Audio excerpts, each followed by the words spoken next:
For some reason, my laptop has decided to not cooperate. Don't need it. Don't need it. Don't need it. We're here. We're ready. Hey everybody! If you're watching the stream, either you're watching it on my personal page or Mark's page or the studio page. Hopefully, you're watching on the studio page. That's what we're looking at, and going to look at your comments and things. And the reason that we're here today is if you follow Mark at all, this is Mark Kovaly, by the way, for people who have no idea. Yeah, here I am. But if you're watching this, you already know this guy. You already love this guy. I shouldn't talk to the microphone. I should talk to the camera. I've done this once in my life, at least. I know to talk to the camera. If you're watching this, you probably know Mark Kovaly. You probably love Mark Kovaly. You've seen his shows, whether he's been doing dueling pianos, or he's been playing with Ocean Street, or he's been doing his Billy Joel tribute, or a lot of you guys that are watching right now have seen his live streams on Facebook, which is one of the best things I think he's ever done. So, but we're here today specifically to talk about a brand new song that came out on Friday. Friday was the audio release because we wanted to make sure that it was available on all the streaming services for today when we are making a world premiere of the video. The video, which I'm super excited about. I want to say it a couple times. Monumental Media, Jason Jones, was the... He was the filmer, editor. He did all of the video side to this. Yes. He brought a great crew, and we'll talk more about that a little bit later when we play the video. But I want to make sure, in case we get rolling, Brian and I have a very, very long history together, and I'm going to do the best I can do to be the person being interviewed instead of the one asking Brian questions. But we have a very long history together, and our conversations tend to... they tend to really wind around. And if you know me, it's hard enough to keep me on track. You put Brian and I together, and there's who knows where it'll go. Yeah. It definitely goes all over the place. But we wanted to start first with the audio, sort of where the song came from, and when I brought it to you, and what that process was, because I was fascinated by it. I have worked with you in every capacity. Yeah. And when this song was written, as a songwriter, I mostly am a co-write guy. I spent years writing with Andy Croft, with other people, where they bring an idea and I sort of fashion the music to it. Sure. So lyrically, I do now, but at the time that this song was written, I was really, really just starting to contribute full songs, like usually melody, lyrics, and then someone, or melody and music, and then someone brings lyrics. So this for me was a really, really deep dive into a pool of some shallow water. Yeah. Well, I remember when you first started playing the beginnings of this, and my first question for you is the question I normally will ask someone. But in your case, because we're friends, it's the kind of question that I already knew the answer, but I needed you to take me deep. And my question was, where did this song come from? Yeah, and I think a lot of people, like, I would like to, you always like to write fiction and write about things you dream about, but to me, the songs that come quickest are real. Yeah. And this song was real. It's no secret. Cannon and I have a house together. We have a dog. Our relationship is in a pretty great place right now. Yeah. And when I wrote this song,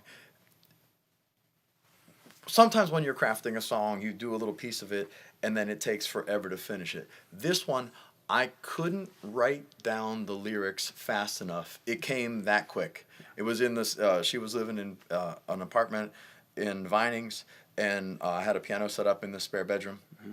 I was still living in Nashville at the time, and I went in there one afternoon, and I started playing the chorus, and it came so fast that I had to make a voice note of it for fear of losing it. Yeah. I mean, I love the melody so much, and you never, like, when a lightning bolt like that hits you, like, you just try to capture it. And I remember playing it on the upright piano here for you, and you going, oh, we might want to do something. Do something with this. With that song. And my caution to you was, as with any great piece of art, when it comes from a personal place, you've got to be ready to let the rest of the world see your dirty laundry, basically. That's right. You know, you got to be able to be comfortable. And I told you, I said, when we get ready to do this, we have to go all in and do this. Are you ready?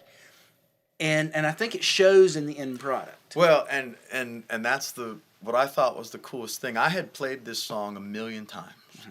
And but just normally when you record something in a studio, when you're working with actual real producers, and Brian is one of the most knowledgeable, for better or for worse, he will hunt down information on anything. I mean, he will tirelessly search the most smallest detail just to see if there's a better way to do something. It's that's his cross to bear. He's really thorough.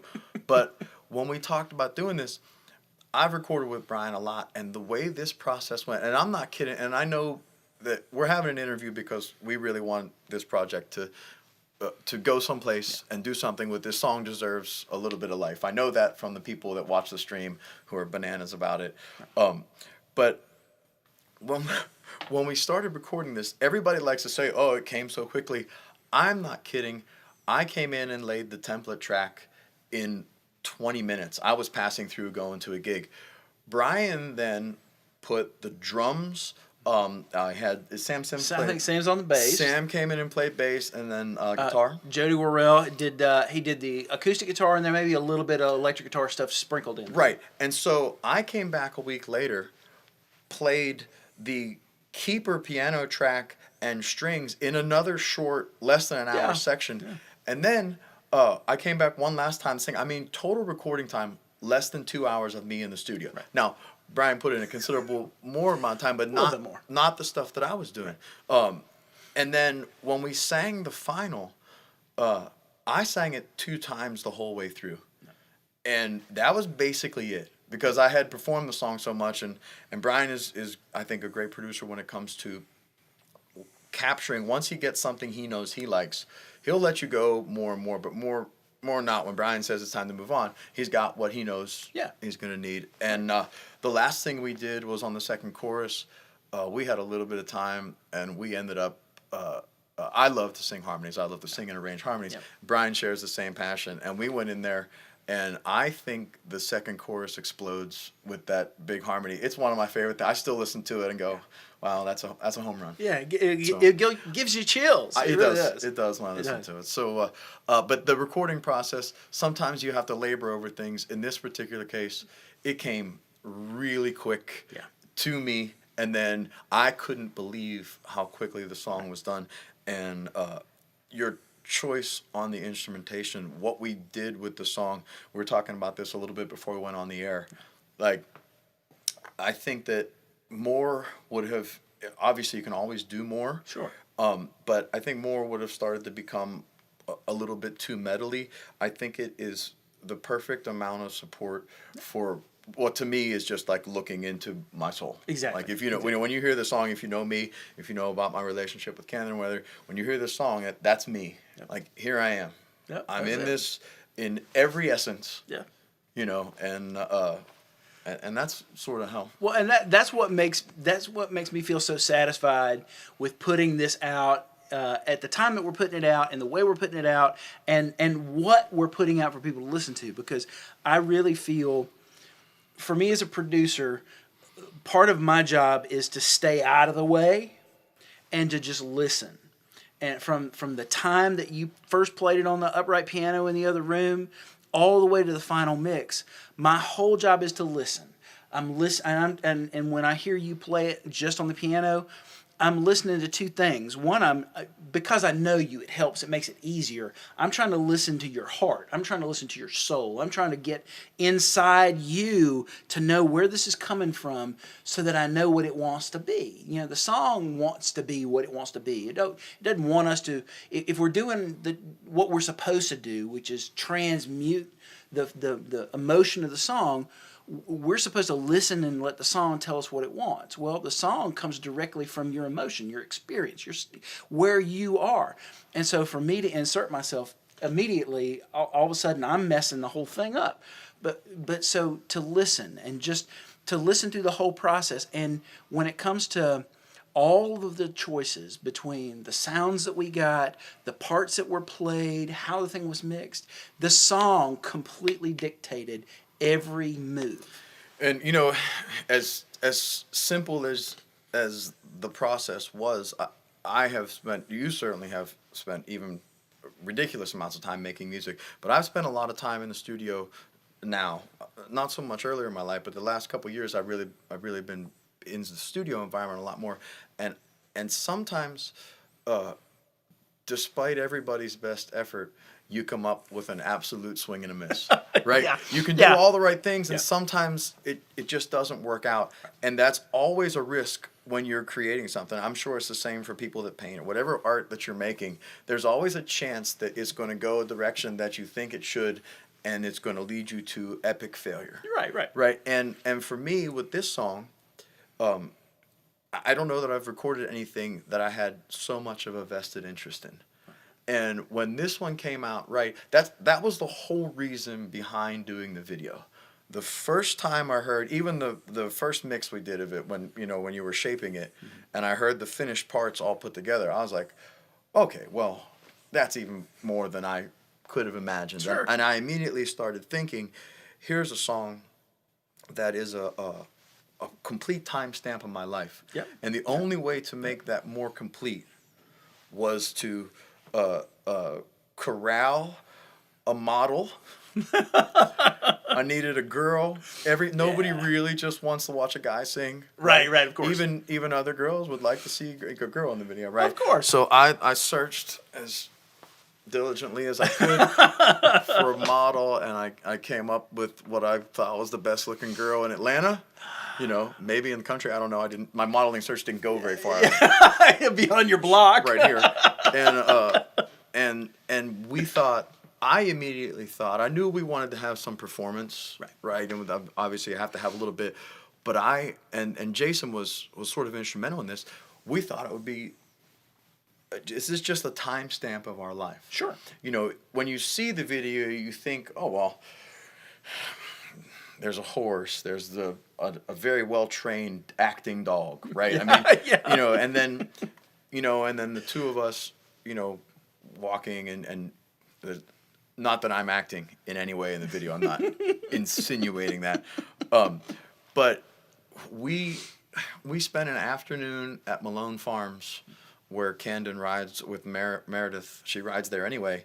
And they were happy enough to lend us the space. Yeah. So Jason brought a couple cameras and his little crew and a droid and a zipline camera. Yep. And in 3 hours of shooting, I'm not kidding. I mean, I know everybody likes to trivialize how little time you spent on things and how great the product was. We spent an afternoon at Malone Farms. Yeah. And Camden tacked up a horse. They got great video. She rode a little bit. We walked. Timmy ran around. And then we were getting ready to leave. And behind us was this pink sky with a sunset of... we had a sunset that was... It was like you couldn't pay for this type of scenery. I put on a random assortment of things, a jacket that my girlfriend hates, right? And they had the clip it in the back because it doesn't fit me very well.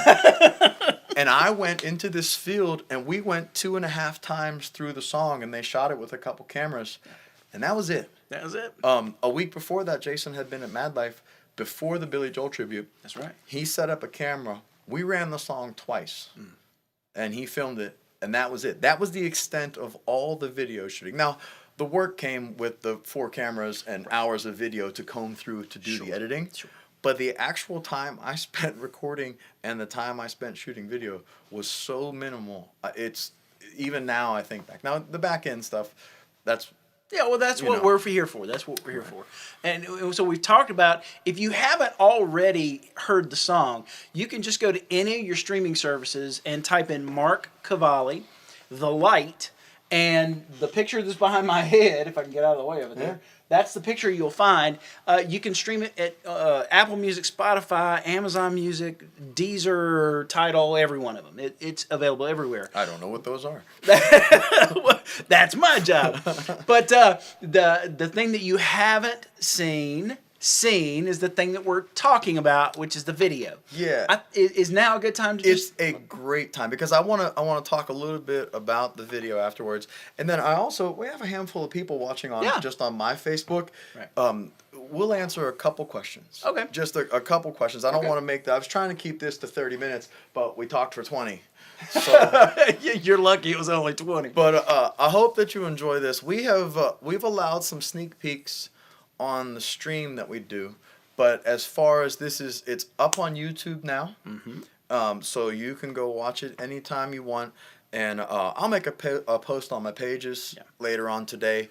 But this it's the first time I've ever got to say this. This is the world premiere of a song I wrote called "The Light," and a video shot by Jason Jones at Monumental Media, produced by Brian Stephens. Here we go.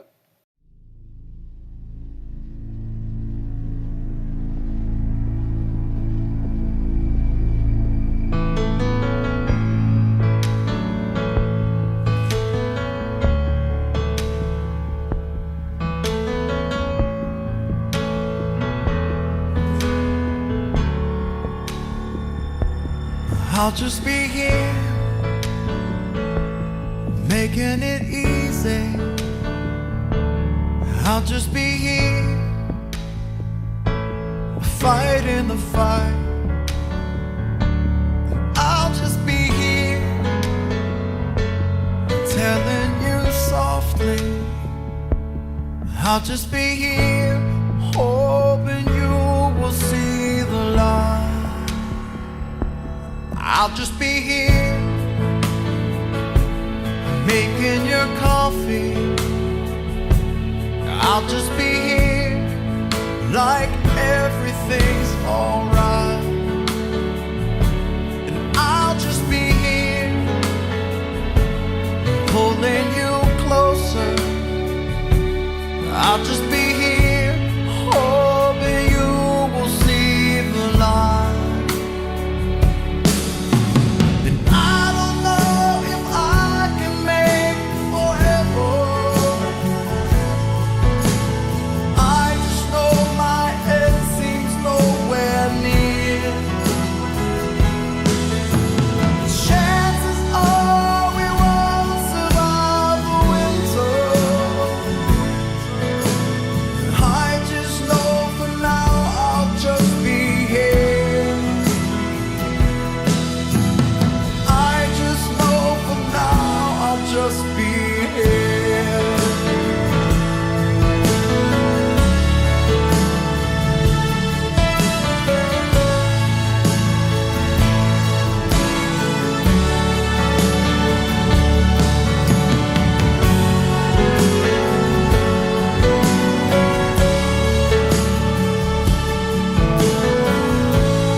Fighting the fight,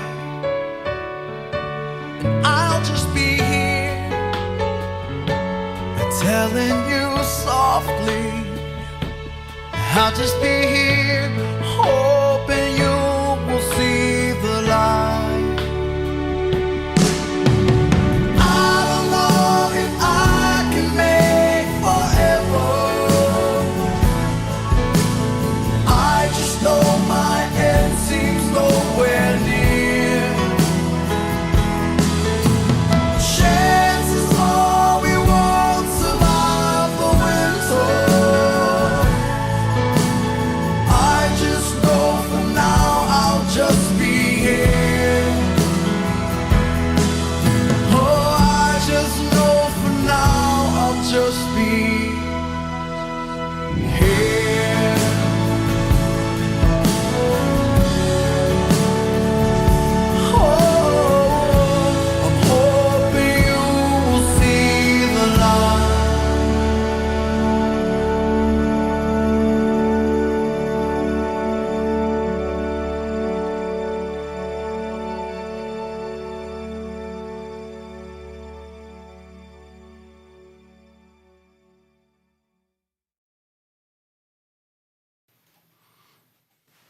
There it is. Dude. Oh, that feels so good to be able to watch that and to hear it and to know that you guys are seeing it and hearing it for the first time.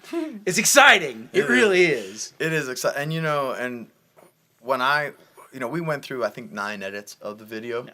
And that process, you can keep it. It was, I would enjoy editing someone else's video more than your own because it's such a subjective thing. Like, you're trying to get shots that look cool, but also so many times when we see ourselves on video, we go, oh, that's what I look like when I'm singing. Actually, the live stream has really, really been enlightening on so many levels because, I spent a life playing live in front of people, and you can sing a pretty good live vocal and it's passable through a very nice sound system. Oh, yeah. When you're streaming, when I say it is the most isolating and intimidating thing I've ever done, it doesn't even do it justice. Right. I'll watch back this is a year ago. I can't believe I'm saying this. 100 streams and a year ago. I'll watch back the first couple sings and I was like, you have to become a better singer fast. Yeah. Or you have to stop doing this. And I think we saw a lot of people stream right away. Yes. And then stop because they were watching back the product going, well, I stink. Yeah. And it was hard. It was difficult. Yeah. It's a different experience to do that. But I will say, so one of the things, other than the fact that, let's just go ahead and just say it, the camera loves Candon. No kidding, yeah. And this is true. And I don't know if she'll be mad at me for outing her on this or not, but I have to tell you. So we went out, right? She put on some makeup and then tacked up her horse. She's in horse clothes. Yeah. Right, and she got all tacked up, and then she rode, and they shot the video stuff, and then I went and did some walking stuff for 10, 15 minutes. Right, she changed clothes, right. Basically did nothing and come back and we did the walking thing and she looks perfect. Yeah. It's like, look, I get it. It's hard for girls to like her because she's, she always looks like that. And they're like, why don't, her hair is just her hair. She gets her hair cut like, this is probably too much. Sorry, honey. She gets her hair cut like every year. It's always blonde and beautiful. Yeah. Like, no. Anybody else would have to pay a lot of really good money to get someone who looks so beautiful and so natural on camera. See, that's the other part that you can't just do. Right. Like being natural on camera it's a whole other thing. It's probably worth mentioning she did live in LA and do a bunch of on-camera stuff for quite some time. So I don't think it's by coincidence that she's comfortable on camera. But it's the other thing that sort of took over the Mark Kovaly Live. The first couple shows she wasn't on camera or even audible. And then when she started doing the hosting, all of a sudden the product became the product. Yeah. As many people, all the people that have been fans of mine for years, all of a sudden they're no longer even addressing me. They're just like, oh, Candon, can you have him do this? Oh, Candon, and then their Facebook messages are, and then you throw Timmy in there, and then I'm just some guy in the background. You're playing music. You're a sideshow Bob. Yeah, okay, just keep playing those songs, buddy. We'll be... That's actually true. Is there anybody got any questions? Or I see a lot of great comments and stuff. Yeah. So if anybody has a question, we'll do 2 questions. Phyllis, if you have one, or anything that you'd like. We've got 3 minutes left. Yeah, we say we have 3 minutes. At 30 minutes. But if there's a question that you have for Brian, it can be an audio question, or if you question you have about the whole process, any of that is fine. The only question, I did have one question that I wanted to ask as an information for people. Okay. Right? Okay. When you're mixing a song, right? And this is the most interesting thing to me, and it is directly relevant to our live streaming. So it used to be, if you look behind us, you'll see there's 100 sets of speakers. Right. From an actual old tape player to high quality studio speakers. Yeah. Right? When you mix now, most people listen to their music 2 ways. Through the I almost said shitty on the stream. I didn't want to do that. Through the crappy speaker on their phone, Right. or through their phone headphones. Yeah. You know, and then through the car, but these days with Sirius XM, people, or the way radio is, people aren't listening to a lot in the car from the phone. So how do you mix for a crappy iPhone speaker? I actually do have a plug-in that works in my mixing software where I can stream to my phone and stream to Android devices directly from the mixing desk. So what I'll do when I feel like I've got a mix, the last place it always hits is this boombox that you see, that you can kind of see in the background there. I call it the magic box. If it sounds great in that box, it'll sound good anywhere. Right. But once I do that, then I put this little piece of software into my mixing desk thing, and I stream it to a lot of different devices. I'll go out, and while it's playing in here, I can go to my car and listen to it. I can go upstairs in the living room and listen. So I listen to it in a lot of places before I let it go. I think that is one of the things we come across in a live stream, like when we have the full band in. You can't make a kick drum sound good through an iPhone speaker. You just can't do it. It sounds like a pencil hitting a piece of paper. Right. There's little tricks. I mean, you know, without turning this into a mixing class, there's little tricks that you can do that help those things translate to different formats. There's little things that you learn over time that can ensure. But a lot of it is just, at this point, 22 years of mixing records. Right. That's what the answer is. Yeah. The answer is just reps. It's like Michael Jordan and layups. Right. You know, you just do them over and over and over and over and over again, and you keep doing them. What I think is the most interesting too is there's a place where the vocal is right. Mm-hmm. So a vocal, some people think you know, oh well, just turn it up until you can hear it. But if it's too loud and it's unsupported, then you can take a good vocal and make it uncomfortable. Right. And obviously, if it's too low, then you're defeating the purpose of the music is to deliver the vocal. So I think that the position of the vocal so that you get the energy from the music to support it, but not, you know, drown it out, is one of the coolest things. And in this, like, you know, listening to yourself sing is not always enjoyable. Right. Because you hear things that you don't love. Mm-hmm. And in this particular case, it's one of the few tracks. Actually, Every Day is the same way with the other single. We'll talk about that in a second. I listen to that over and over, and I go, man, what a great job Brian did of capturing what I wanted this to sound. Yeah. But with the light vocal, when I listen to it, I hear the emotion, and I don't hear, even there are some imperfections, but to me, it's a great capture of the sentiment of the song. Right, and that's the important thing, because, and I've had this happen over the course of 22 years, you can have great vocalists that come in and give you a great performance that if you were to grade it on a technical spectrum, you might give it a 9.5 out of 10, but there's no life, there's no heart, there's no, what you might think of as an imperfection vocally, to me, is a window into your soul. Right. Then there's one specific, and you'll find it when you listen to this song, there's one word that when you hear it, if you were Jan Smith, the vocal teacher, grading on that scale, you might have given that word, or the fact that word got into the recording, a 5 out of 10. But on an emotional scale, it's 20 out of 10. If I'm going to guess from the feedback I've got, it's the softly going into the end of the thing. More people comment about that word than anything else. They say that they love it. That they feel, like, really feel the emotion. And when you sang it, it's one of those things. Again, I'm always listening. When you sang that line, it literally came out of the speakers and it grabbed me and pulled me in. I'm like, we're keeping that. That's amazing. Yeah. But so it's worth mentioning here too, when you go to listen to the light, Brian and I have crafted during quarantine a song called "I Believe in the USA." Yep. It's a little patriotic look at my outlook on life.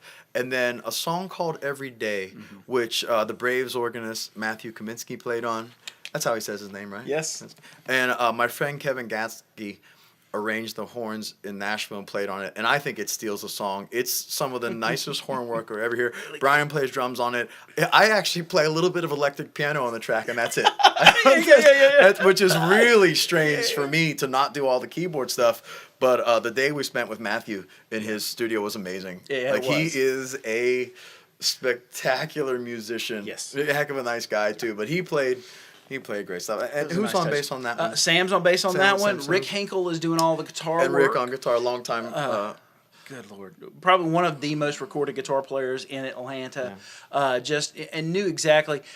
With all these songs that we're working on, and we're working on one now called Some Days. That's right. And in my opinion, what will be the funniest message song that we do. I am, every day I drive around singing the verses, trying to get them. That's what I did with Every Day until they're right. Oh, and there's also a recording called Hold On that it's a Euro song I did with Marshall Coates. It's a techno song. It's a really different. All 4 songs are very different. There's almost a Christian rock song, a soul song, a country song, and then this Euro song. But that one was different. That one's a co-write with Andy Croft, and we were just missing Europe. And that song ended up happening. I love it. A lot of people that hear it love it. It's just very, very different. Yeah. And also worth mentioning the 2 piano meditation records. Yeah, you got 2 records out already. That are with the German SY. Wow, shame on me for not. Oh, they'll say it when they get there. Silky Manoff has been a champion for that, and those are all. When you search me on Spotify now, there's quite a bit of music. Starting to come and there'll be more and more. So. Some days will be out. Well, one thing about a lot of people don't realize is that we've been holding on to the light for a while. It's been done for a while, but we picked this moment, right when the world's opening up again, to let this song be a light as people are getting more of actual light of the world. Yeah, and releasing things is. Everybody thinks, oh, well, you had some time during quarantine, but there's never the commitment to coming to the studio is, for me, is always very interesting because life is so busy, right? And there's never really a convenient time to do it. But my stance on things like it and everything in my life is, when you think like, oh God, I'm tired, I should reschedule. I always think to myself like. When is going to be an easy time? That's not how life is. No. So I'm motivated by making the sacrifice because I know it's something that most people probably wouldn't do. Yeah. That, like, to me, I don't think anything extraordinary happens by accident. No. I think you work at it, and then it doesn't hurt if you catch a break here and there, or if you happen to have a friend who's been making music for years who champions your cause. I mean, I can't even tell you the amount, like, when I came in and Brian and I talked about this, and and budget is always a concern, but it's actually a funny concern. Like, I always try to be fair because Brian is so kind to me. Like, he'll, I try to give him more money and as much as I can because I know how valuable he is. And I appreciate that. You're always really fair with your rates for me. It's almost like we've been friends for a long time. It's almost as if. But I don't. I say it to you all the. I'm not saying this on air that I wouldn't say to him. I absolutely adore you for the energy that you give to these songs because I love them, but without other people taking interest in them, they'll never see the light of day. Right, of course. And that's the wonderful thing about our friendship, about our partnership on these songs, is the fact that I feel like. What we are to each other, we can be for other people through these songs. The kind of joy, the kind of good-heartedness, the kind of love, the kind of light, those things that we have for each other and we give to each other, now we're able to take songs like these and we're able to give that stuff to other people. That's what gets me so juiced about it. And it helps that you bring great songs. I mean, if you brought crappy songs, maybe I wouldn't be so excited. I've got a bunch of those. If you'd like, I could bring some of those too. Hey, but let's wrap it up. We've gone a little bit long. I know those of you that joined us and watched, thank you. This is going to be up on my page because I think it'll just help raise awareness that the song is out there. Anything definitely. that we can post about it. And it seemed like we're here today working on Some Days. Yeah, we're working Anyway, on so some more music for you, and that's what we're going to get back to do. And I would definitely thank everybody who is either watching live or watches after the fact. Please make sure that you go to YouTube and not only watch the video but subscribe to Mark's channel. Yeah. Make sure that whatever streaming service you're on, not only stream it, make sure you like it or put a heart on it, download it, put it into your playlists, and share it with other people. That's the most important part, because our job as people who work on these kind of art pieces is to make the art.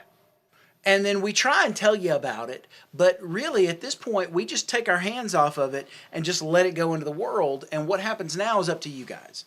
What happens with this song, with all the songs, is happens when you share it with a friend, when you play it for someone that you care about, someone that needs a pick-me-up, or someone that needs some insight, or that's the great things about songs like these that have such an emotional hook to them, that come from a place of realness, is that when you share it with someone else, it can meet them wherever they're at. So please make sure you share those things, and make sure that Mark Kovaly is an artist that you follow on whatever streaming platform you listen to.